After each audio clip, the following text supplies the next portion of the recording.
we never talked about it. I felt I understood how he did it. Allan was an ear guitarist for the 99.9% of his career. I Mm. mean, he would look and sort of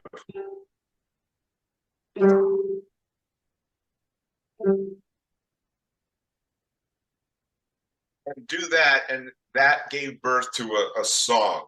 Yeah. So his thing really was basically in his experimenting on shapes and sounds that even he wasn't sure what they were going to sound like. He would do them, recognize that there was something there, and then repeat it until he learned what it was. And a lot of his playing reflected that, his sort of Yeah. all that linear playing. Yeah. Actually a non-definable thing. He didn't quite know what he was doing, but his ear guided him. It's like your ear is often more powerful than somebody might think. And a lot of these guys were guided by ear, not by training. Ear and a vision. That's really kind of what it is. Allan had a vision of guitar that was unique.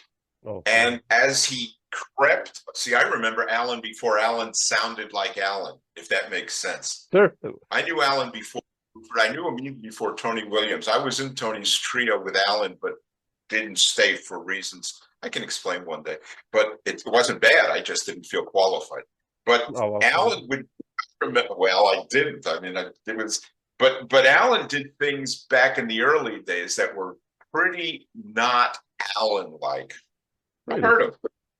Yeah, not very interesting, but there was something in the flavor. But you see, nobody heard Allan sound like Allan until the first months and years of work were out of the way. And then what we heard was the result. And that's how it is for everybody. Everybody sort of tends to really sound bad when we're developing a philosophy of playing. Mm-hmm. The nature of the development requires sounding bad because it isn't fully formed. It isn't, here it is, I can do this. I mean, I heard Allan doing stuff in the old, I remember one thing. Yeah. Really wasn't that inventive, but the concept was.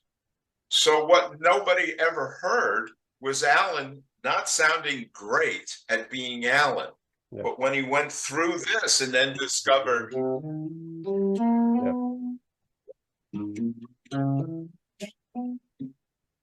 and the developed Allan Holdsworth, that's what we heard, and that's what blows everybody's mind. But nobody remembers the 5 years or 6 years or 8 years before that. I happened to. I knew Allan for a long time. Well, when did you guys first play together? I mean, I know obviously feels good to me with Bruford, which is, you know, one of the classic records. Tony Williams was looking for bass players in 1975 or 6, and I went up to his house and jammed with him, and he invited me to play with him.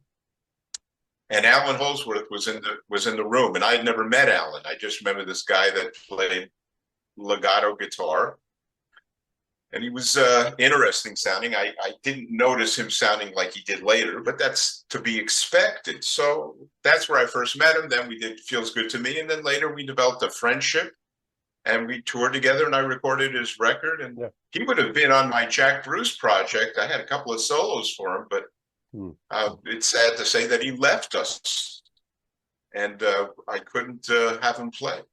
Yeah. Yeah. Wow. Amazing.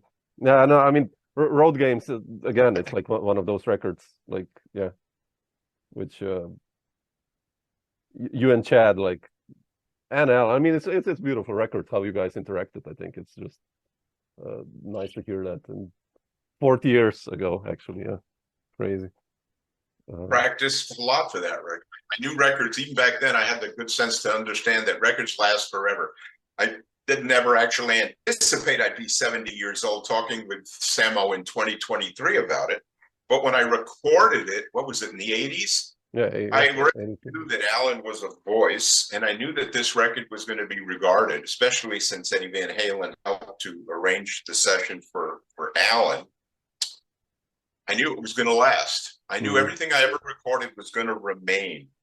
And for that reason, I didn't have genius in me when I play bass. I had a good musical savvy, and I had the determination to practice hard before a recording session, usually before a solo, so that when they recorded me, I'd already fairly well knew I was going to play, because I imagined that years later, people are going to remember it as well. And